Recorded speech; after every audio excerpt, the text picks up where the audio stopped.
நாடாளுமன்ற தேர்தல் நெருங்கி வரும் நிலையில் பிரதமர் வேட்பாளர்களாக பார்க்கப்படும் காங்கிரஸ் கட்சியின் துணைத் தலைவர் ராகுல் காந்தியும் பாரதிய ஜனதாவின் உயர்மட்ட குழு உறுப்பினரும் குஜராத் முதலமைச்சருமான நரேந்திர மோடியும் பேசும் ஒவ்வொரு வார்த்தையும் மிகுந்த கவனத்தை பெற்று வருகிறது.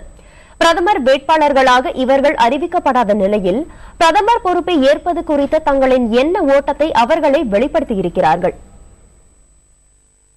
கேள்விகளுக்கு அப்பாற்பட்ட நாயகனாக காங்கிரஸ் கட்சியில் இருப்பவர் ராகுல் காந்தி. இவர்தான் கட்சியின் அடுத்த பிரதமர் வேட்பாளர் என்ற திடமான நம்பிக்கை அந்த கட்சியினரிடையே இருக்கிறது.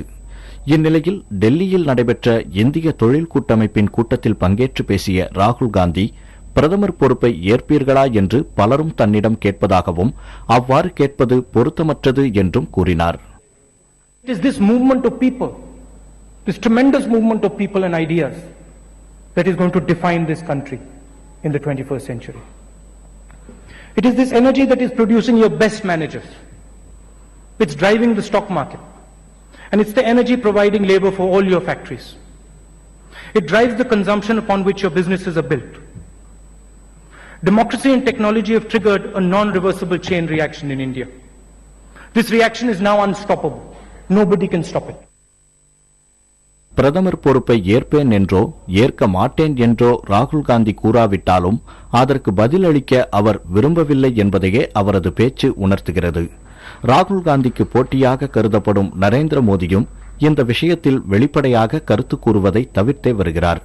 என்றாலும் இந்திய தாய்க்கு தான் பட்ட கடனை திருப்பிச் செலுத்த விரும்புவதாக தெரிவித்துள்ள மோடி, எப்போதெல்லாம் வாய்ப்பு கிடைக்கிறதோ அப்போதெல்லாம் கடனை திருப்பிச் செலுத்த வேண்டியது நாட்டு மக்கள் ஒவ்வொருவரின் கடமையாகும் என்றும் கூறியுள்ளார்.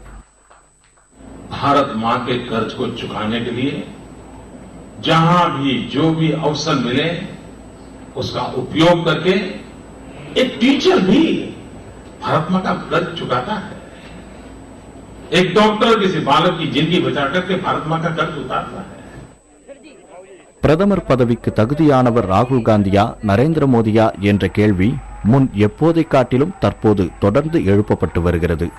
இதில் மக்களின் கருத்து என்ன என்பதை அறிந்து கொள்ள தேர்தல் முடிவு வரும் வரை காத்திருக்கத்தான் வேண்டும். புதிய தலைமுறைக்காக பால மோகன்தாஸ் மற்றும் விக்ரம் ரவிசங்கர்.